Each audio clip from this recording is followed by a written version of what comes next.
So today I'm going to be doing my side of the mountain. Frightful learns her ABCs. Hold on. Okay, so here we go. So, yeah, here we go.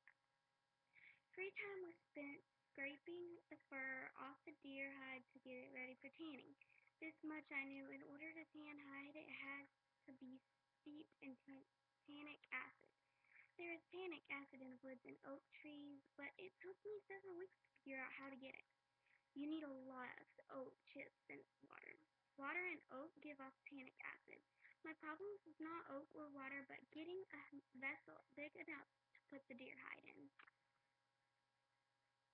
Coming home from the stream one night, I had an inspiration. I had showered the day before, and as Frightful and I passed an old stump, I noticed that it had collected the rain. It had collected the rain. A stump, an oak stump, would be perfect, I said right out loud to that pretty bird. So I felled an oak over by the gorge, burned a hole in it, carried water to it, and put my deerskin in it. I let it steep, maybe 5 days before I took it out and dried it. It dried stiff as a board, and I had to jump on it and twist it to get it soft. When this was done, however, I had my door. I hung it on pins inside my entrance, and because it was bigger than it had to be, I would cut off pieces now and then when I needed them. I cut off 2 thin strips to make dresses or leg straps for Frightful. All good falcons wear dresses and leashes so that they can be tethered for their training. I smoked the meat I couldn't eat and stored it. I used everything I could on that animal. I even used one of its bones for a spearhead. I was tired of catching frogs by the jump and missed systems. I made 2 sharp points and strapped them to the end of a long stick, one on each side to make a kind of fork. It worked beautifully. Frogs were one of my favorite meals, and I found I could fix them many ways. However, I got to like frog soup fixed in this way. Clean, skin, and boil until tender. And wild carrots, thickened with acorn flour, served in turtle shell. By now, my 2 pairs of pants were threadbare, and my 3 sweaters were frayed. I dreamed of a deerskin suit and watched my herd with clothes in mind. The deer for my suits did not come easily. I rigged up a figure 4 trap under the log and baited it with elderberries rolled into a ball. That just mushed up and didn't work. Then I remembered that deer like salt. I made a ball of hickory salt with a turtle fat to hold it together. Every evening Frightful and I, sometimes accompanied by the bear and weasel, would go to the edge of the meadow and look toward the aspen grove to see if the great log had fallen. One night we saw 3 deer standing around it quietly, reaching toward the smell of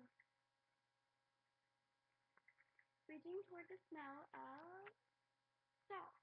At that moment, the bear jumped at my pants leg, but got my ankle with an awful nip. I guess I had grown some. My pants and socks did not meet anymore. I screamed, and the deer fled. I chased the baron home. I had the uneasy feeling that he was laughing as he darted, flipping, buckled, and disappeared. The baron was hard to understand. What did he want from me?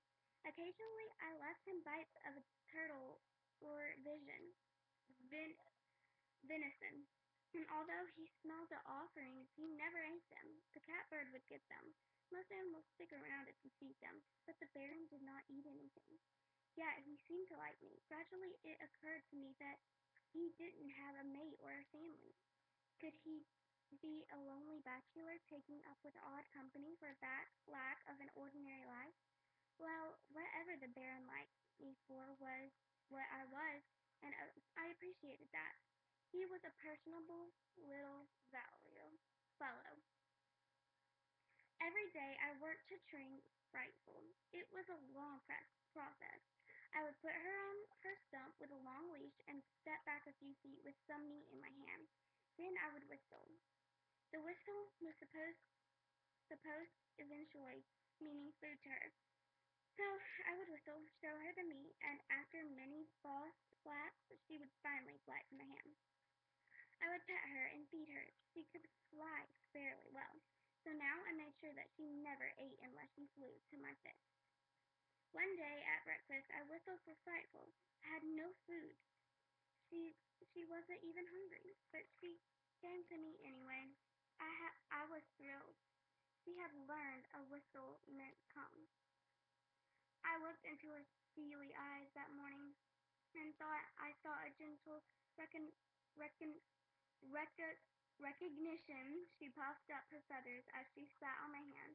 I called this a feather word. That means she's content.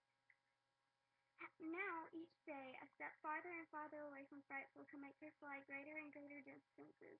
One day she flew a good 50 feet, and we packed up when gathering seeds, bark, and tubers to celebrate.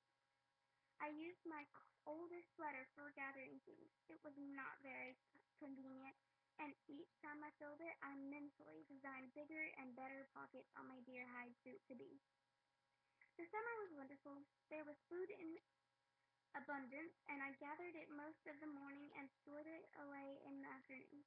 I can now see that my niches were not going to be big enough for the amount of food I would need for the winter, so I began burning out another tree. When the hickory nuts, walnuts, and acorns appeared, I was going to need a bin. You'd be surprised at what a pile of nuts it takes to make one turtle shell full of nuts meat, and not a snapping turtle shell either, just a boxed turtle shell. With the easy living of the summer also came a threat.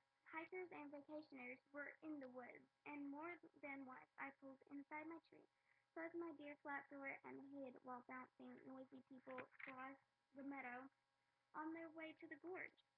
Apparently, the gorge was a sight for those who wanted a 4-mile hike up the mountain. One morning I heard a group arriving. I whistled for Frightful. She came promptly. We dove into the tree. It was dark inside the tree with the flap closed, and I realized that I needed candles. I planned a lamp of a turtle shell with a deer hide wick, and as I was cutting off a piece of hide, I heard a shrill scream. The voices of the hikers became louder. I wondered if one of them had fallen into the gorge. Then I said to Frightful, "That was no cry of a human, pretty bird. I'll bet you a rabbit for dinner that our deer trap works. And here we are stored in the tree like a nut and unable to claim our prize." We waited and waited until I couldn't be patient anymore, and I was about to put my head out the door when a man's voice said, "Look at these trees!" A woman spoke. "Harold, they're huge. How old do you think they are?" "300 years old, maybe 400, said Harold. They tramped around, actually sat on the barren boulder, and were apparently going to have lunch when things began to happen out there, and I almost gave myself away with hysterics. "Harold, what's the matter with that weasel? It's running all over this rock." A scream, a scuttering and scraping of boots on the rock. "He's mad!" That was the woman. "Watch it, Grace. He's coming at your feet." They ran. By this time I had my hand over the mouth to keep back the laughter. I snorted and choked, but they never heard me. They were in the meadow, run right out of the forest by the fiery, barren weasel. I still laugh when I think of it. It was not until dark that Frightful and I got to the deer, and a beauty it was. The rest of June was spent smoking it, painting it, and finally starting on my deerskin suit. I made a bone needle, cut out the pants by ripping up one pair of old city pants for a pattern. I saved my city pants and burned them bit by bit to make chair clothes for the flint and steel.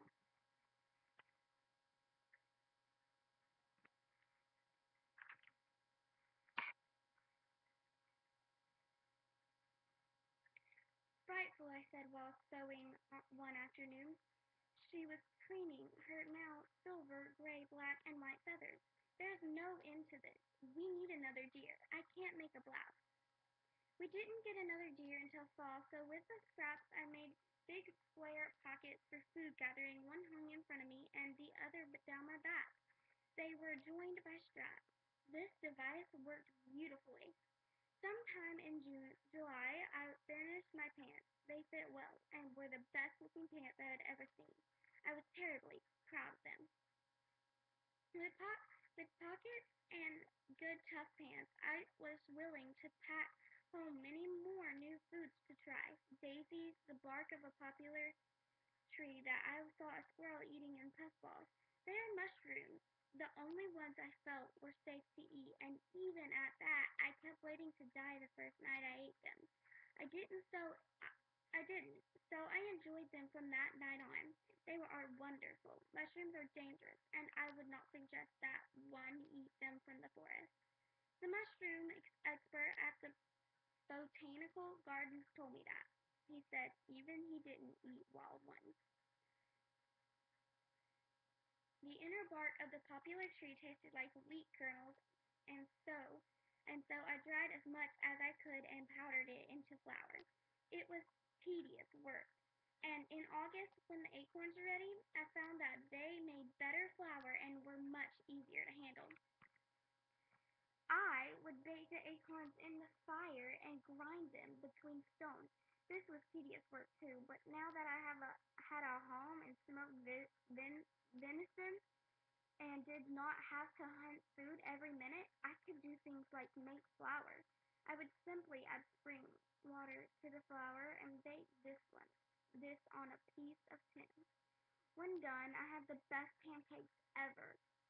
They were flat and hard like I imagined Indian bread to be. I liked them and would carry the leftovers in my pockets for lunch.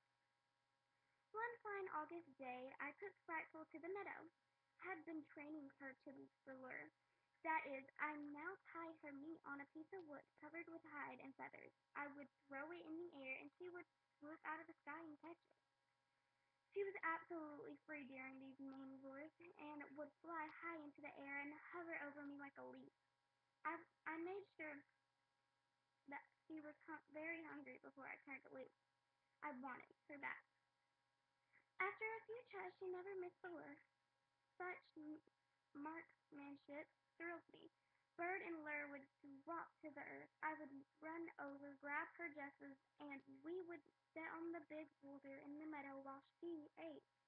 Those were nice evenings. The finest was the night I wrote this. Frightful caught her first prey. She is now a trained falcon. It was only a sparrow, but we are on our way. It happened unexpectedly. Frightful was climbing into the sky, circling and waiting for the lure when I stepped forward and scared a sparrow. The sparrow flew across the meadow. Out of the sky came a black streak. I've never seen anything drop so fast. With a great back-watering of wings, Frightful broke her fall, and at the same time seized the sparrow. I took it away from her and gave her the lure. That sounds mean. That that sounds mean, but if she gets in the habit of eating what she catches, she will go wild. Okay, guys. Well, thank you so much for watching, and this is my next chapter. So I am so excited because this is my next chapter. So pretty exciting that I'm getting pretty close. Just gotta make it to 177. If I can make it through the day to 177, I'm gonna be so happy. Okay, well guys, thank you so much for watching this. I really enjoy doing this. So next chapter will be I find a real low live man. Yes, I find a real live man. Oh, I did it that time. Okay, well thank you guys. And can't wait to read you another chapter of My Side of the Mountain. So thanks guys. Bye.